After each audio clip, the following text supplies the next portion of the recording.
Tere õhtust! Ammu pole enam lugenud, ei tea nüüd, kuidas oskan üldse lugeda või meelest ära läinud. Nii, jäime siis 24. peatüki juurde, mille pealkirjaks on Tulevane tee. Et ma usun, et ma saan nüüd lugeda, et mul ei ole plaanis kuskile ära nüüd sõita lähiajal. Kui Albiina raske olukord sind kõnetab või sa tunned, et tahad endasse sisendada suuremat õnnetunnet, siis pole sa kaugeltki üksi. Ühendriikides valitseb suur õnnelikkuse mõõn. Ainuüksi viimase 10 aastaga on ameeriklaste hulk, kes on enda sõnul mitte kuigi õnnelikud, tõusnud 10%-lt 24%-le. Ka depressiooni all kannatavate ameeriklaste arv on hüppeliselt tõusnud, iseäranis noorte täiskasvanute seas. Samas on nende inimeste hulk, kes on enda sõnul väga õnnelikud, langenud 36%-lt 19%-le. Sama mustrit on näha kõikjal maailmas ning see suundumus oli täheldatav juba enne COVID-19 pandeemia algust. Inimesed on eriarvamusel selles suhtes, miks selline madalseis on saavutanud nii suured mõõtmed. Süüdistatakse tehnoloogiat, kultuurilist vastasseisu, kultuuriruumis toimunud muutusi, majandust ja isegi poliitikat. Aga me kõik oleme teadlikud, et tegu on suure probleemiga. Enamikul meist pole erilist ambitsiooni kogu maailma hädast välja aidata. Meid rahuldaks see, kui ennastki aidata saaksime. Aga kuidas on see võimalik, kui meie probleemid saavad alguse väljastpoolt? Kui me oleme vihased, kurvad või üksikud, siis tahame, et teised meid paremini kohtleksid, et meie rahaasjad paraneksid, et meie õnn pöörduks. Seni me ootame nagu õnnetuse hunnikud ning otsime oma hädade leevendamiseks mingit lohutust. See raamat näitab sulle, kuidas end sellest käitumismustrist välja murda, nii nagu Albiina seda tegi. Sinustki võib saada oma elu peremees, mitte lihtsalt pealtvaataja. Sa võid õppida, kuidas negatiivsetele asjaoludele sihipäraselt reageerida ning valida emotsioonid, mis muudavad su õnnelikumaks isegi siis, kui elu sulle kaikaid kodaratesse loobib. Sa võid koondada oma energia mitte kõrvaliste asjadele, vaid õnne põhilistele alussammastele, millega kaasnevad püsiv rahuldustunne ja tähendusrikkus. Sa õpid uuel viisil oma elu juhtimist, kuid erinevalt teistest raamatutest, mida sa ehk lugenud oled, ei nõua see raamat, et sa end iga hinnaga vee peal hoiaksid. Selle raamatu teemaks pole tahtejõud, vaid teadmised ja see, kuidas teadmisi kasutada. Kui sa ei suuda näiteks välja nuputada mingit probleemi seoses oma autoga, siis ei lahendaks sa seda ju erakordse tahtejõu abil. Sa pöörduksid abi saamiseks kasutusjuhendi poole. Samamoodi on nii, et kui miski on viltu sinu õnnetundega, siis vajad sa ennekõike selget ja teaduspõhist teavet selle kohta, kuidas see õnn toimib ning seejärel juhiseid, kuidas seda teavet oma elus kasutada. Selleks ongi käesolev raamat mõeldud. Samuti pole selle raamatu eesmärk vähendada või kõrvaldada valu. Ei sinu ega kellegi teise valu. Elu võib osutuda raskeks, mõnede jaoks palju raskemaks kui teiste jaoks, kuigi nemad ise pole selles kuidagi süüdi. Kui sind vaevab mingi valu, siis ei ütle see raamat sulle, et peaksid ootama valu möödumist või selle ise kuidagi lämmatama. Selle asemel näitab raamat sulle, kuidas valuga toime tulla, sellest õppida ja seeläbi tugevamaks saada. Lõpetuseks olgu öeldud, et see raamat pole mingi kiire lahendus sinu probleemidele. Albina puhul nõudis õnnelikumaks muutumine suurt pingutust ja kannatlikkust ning sama kehtib ka sinu puhul. Raamatu läbilugemine on alles algus. Vajalike oskuste omandamine nõuab harjutamist. Mõned edusammud on kiired tulema ja tõenäoliselt märkavad neid positiivseid muutusi ka sinu lähedased.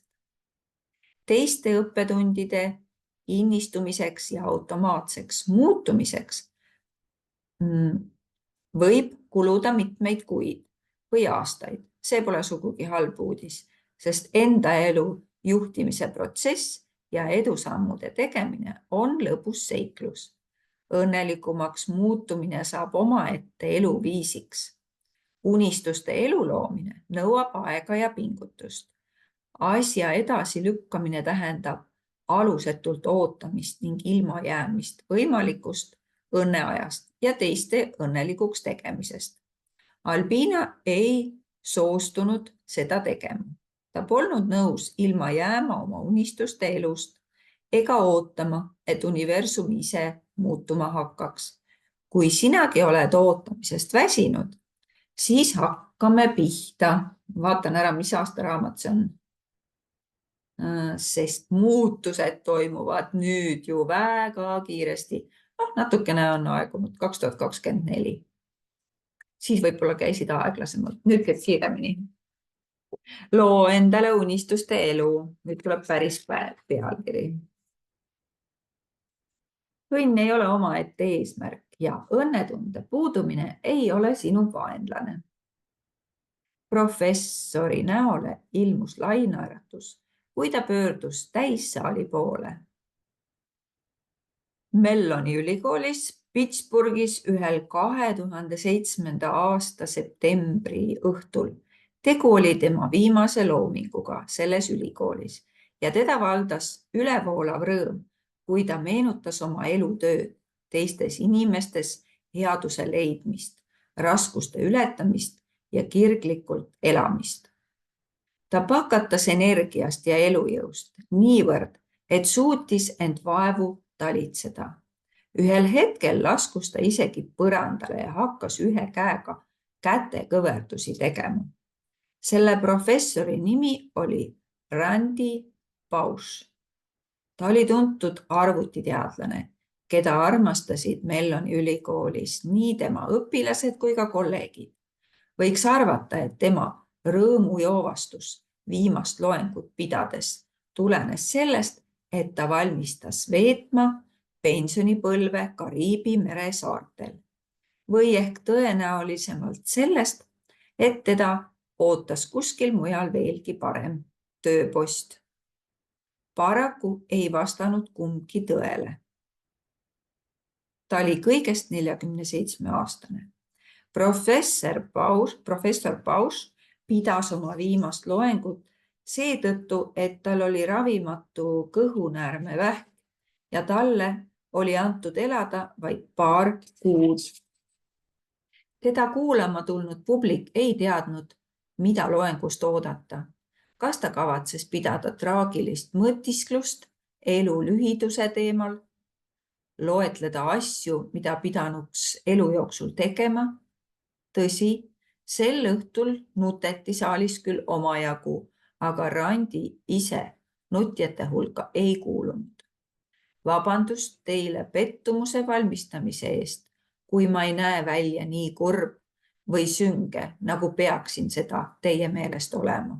Viskas ta nalja. Tema kõne teemaks oli armastus ja rõõmukülluse elu, pühitsemine ning see oli mõeldud jagamiseks sõprade, kolleegide, abikaasa ja nende 3 lapsega. Tuli tõdeda, et Randy oli mees, kelles pulbitses suur hulk õnne. Isegi tema raske diagnoos ei suutnud sellel septembrikuu õhtul seda silmnähtavat tõde peita. Järgneva paari kuu jooksul nautis ta elu täiel rinnal nii palju, kui tervis seda lubas, innustades meedia vahendusel ka teisi, sealhulgas ka Oprah saates ning postitades oma isiklikule veebilehele üksikasju oma tervise ja ravi kulgemise kohta, aga ka perega korraldatud ettevõtmisi ja paljusid selliseid hetki, mis talle rõõmu tõid. 2008. aasta 25. juulil Randi muidugi suri, ümbritsetuna pereliikmetest ja sõpradest. Oma viimastel elukuudel oli Randi teinud midagi sellist, mida enamik meist peaksid mõeldamatuks. Ta oli veetnud aja, mis pidanuks olema tema elu kõige süngem ja raskem osa, hoopis õnnelikumaks muutumisele. Kuidas ta seda küll tegi? Kaks õnne kohta käivat müüti. Õnneliku elu soovimises pole midagi imelikku. Ei ole inimest, kes ei sooviks olla õnnelik, kuulutas teoloog ja filosoof Augustin 426. aastal ning tema sõnadele ei olnud vaja mingit tõestust. Ei toona ega ka praegu.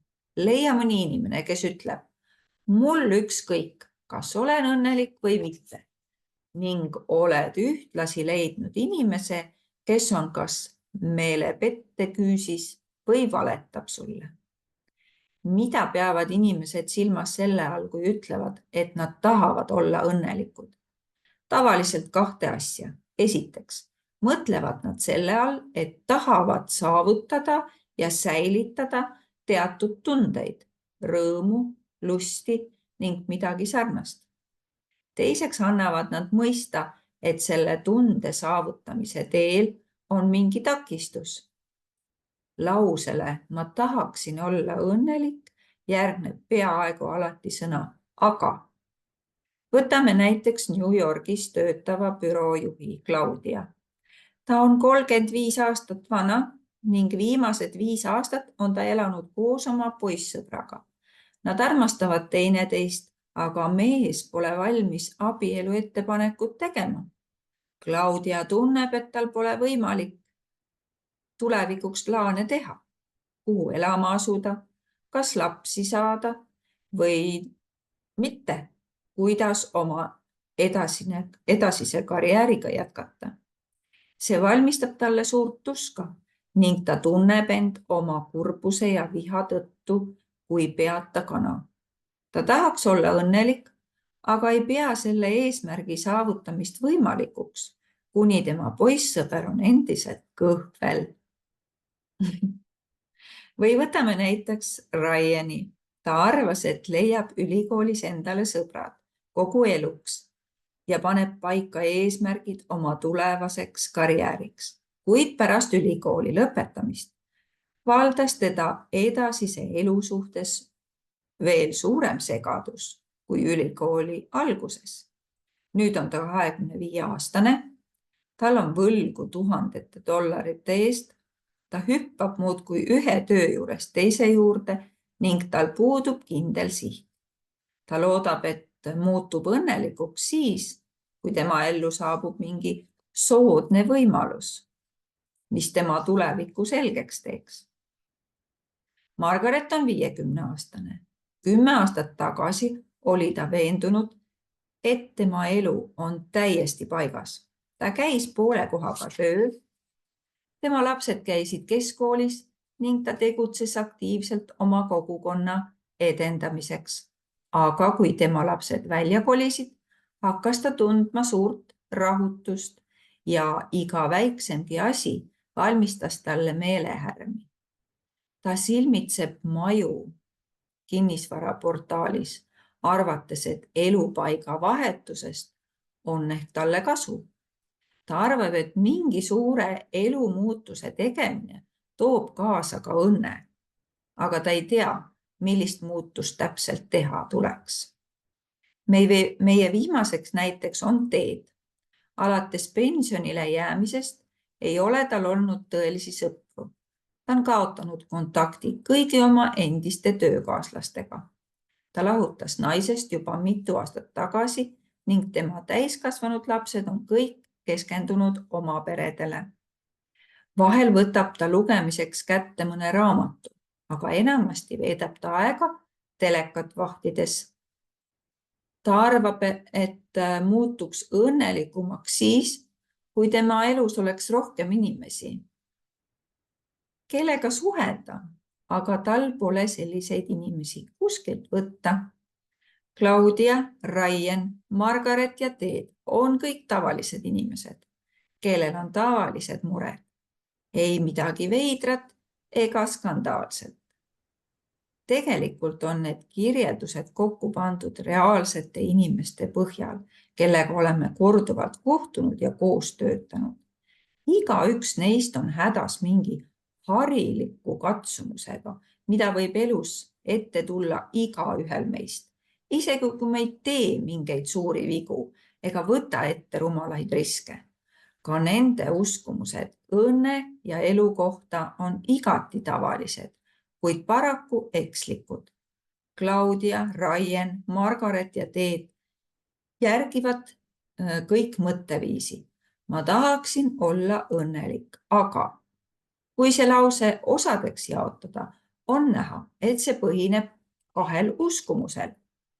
Mul küll oleks võimalik saada õnnelikuks. Esimene uskumus ja teine, aga minu elus valitsev olukord takistab mul õnnelikuks saamast. Tegelikult on asi nii, et kumbki neist uskumustest ei pea paika. Kõlagu need nii veenvalt kui tahes. Sul pole võimalik saada õnnelikuks, küll aga on sul võimalik saada õnnelikumaks. Ja sinu elus valitsev raske olukord ning õnnetuse allikas ei pea sulle takistuseks olema. Kui ütlen, et sul pole võimalik saada õnnelikuks, mõtlen ma selle all järgmist. Õnne jahtimine on sama hea nagu katse leida Eldoradot, legendaarset kullast linna Lõuna-Ameerikas, mida keegi ei ole kunagi leidnud. Kui me otsime õnne, siis võime küll põgusalt kogeda õnnetaolist tunnet, aga see ei jää kunagi kestma. Inimesed räägivad õnnest ja mõned väidavad, et ongi õnnelikud, aga need, kes peaksid meie ühiskonna sõnul täiesti õnnelikud olema, rikkad, kaunid, kuulsad, võimsad inimesed, satuvad sageli uudistesse seetõttu, et on kas läinud pankrotti, hädas mingi isikliku skandaaliga või suure peretüliga. Mõned inimesed on küll teistest õnnelikumad, aga mitte keegi ei suuda seda seisundit pidevalt säilitada. Kui ülima õnne saladus oleks päriselt olemas, siis oleksime selle nüüdseks avastanud. Sellest kujuneks suur äri ning õnne hakataks müüma interneti vahendusel, õpetama igas koolis ning tõenäoliselt jagaks valitsus seda igale inimesele. Aga asi pole nii. Kummaline, eks ju? Miski, mida me kõik oleme endale ihanud alates ajast, kui Homo sapiens 300 000 aastat tagasi Aafrikas esmakordselt välja ilmus, on jäänud kättesaamatuks sisuliselt kõigile. Me oleme välja nuputanud, kuidas teha tuld, ehitada ratast, maanduda kuule ja filmida videot TikTokis, aga hoolimata inimese lõputust leidlikkusest ei ole me välja mõelnud seda, kuidas saada ja alal hoida seda õnnetunnet, mida me tahame üle kõige. Põhjus on selles, et õnn ei olegi siht, mille poole pürgida. Õnn on suund. Täielik õnn võib meile osaks saada ehk alles paradiisis. Aga ükskõik, milline meie olukord elus ka poleks, meil kõigil on võimalik muutuda õnnelikumaks ja seejärel üha õnnelikumaks ja õnnelikumaks. See, et elus pole võimalik saavutada täielikku õnne, võib kõlada pettumust valmistava uudisena, aga asi pole sugugi nii.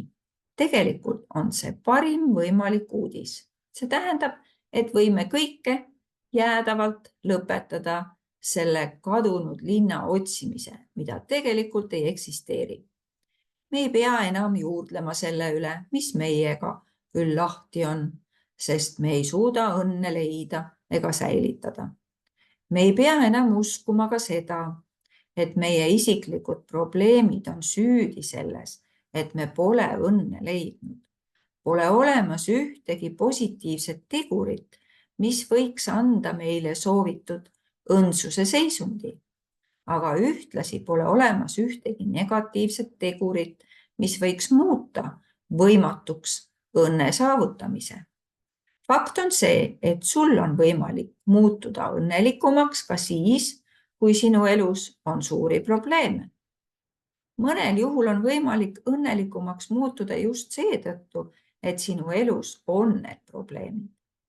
Need 2 ekslikku uskumust ongi tegelik põhjus, miks nii paljud inimesed on eluga justkui tupikus ja tunnevad end õnnetult. Süüdi pole see, mida elu meie teele paiskab. Inimesed tahavad midagi sellist, mida tegelikult ei eksisteeri ning usuvad, et selle saavutamine on võimatu, kuni kõik tõkked nende elus on kõrvaldatud. Ja need vead saavad alguse valest vastusest väga süütu kõlaga küsimusele. Mis on õnn? Mis on õnn? Oletame, et sa palud kellelgi defineerida auto mõiste tähendust. Ta mõtleb pisut su küsimusele ja vastab siis. Auto on, see on selline tunne, et istud nagu toolil, aga sa istud sellel toolil siis, kui tahad minna poodi sisseostu tegema.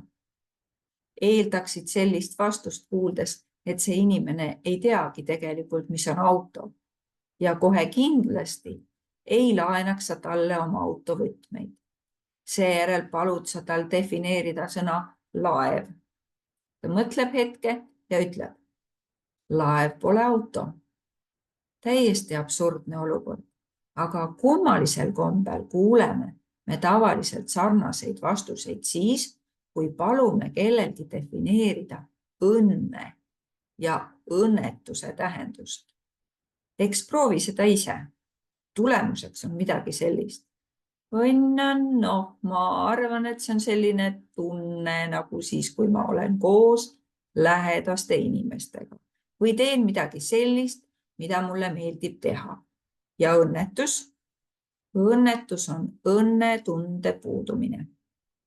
Suurim põhjus, miks inimesed õnnelikumaks ei muutu, on see, et nad ei tea isegi, mida nad täpselt saavutada püüavad.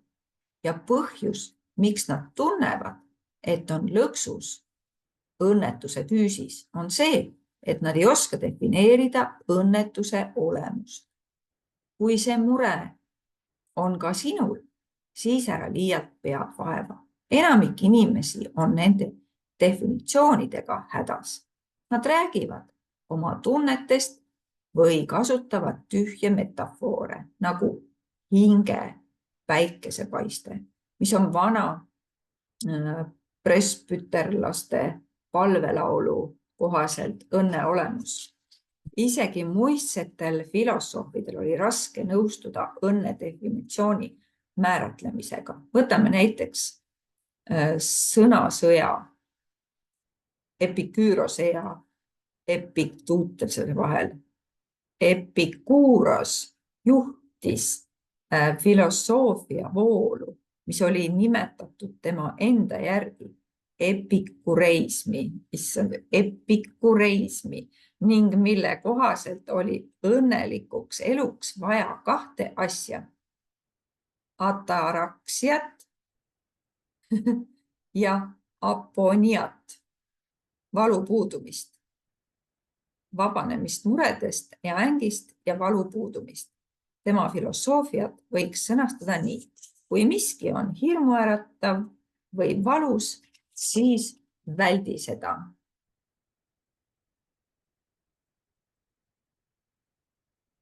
ja ma ei saagi rohkem lugeda. Juba saigi kõik see aeg läbi. Nojah, siis epikuurlastest loeme siis homme edasi. Epikuurlased pidasid ebamugavust üldiselt ebameeldivaks asjaks.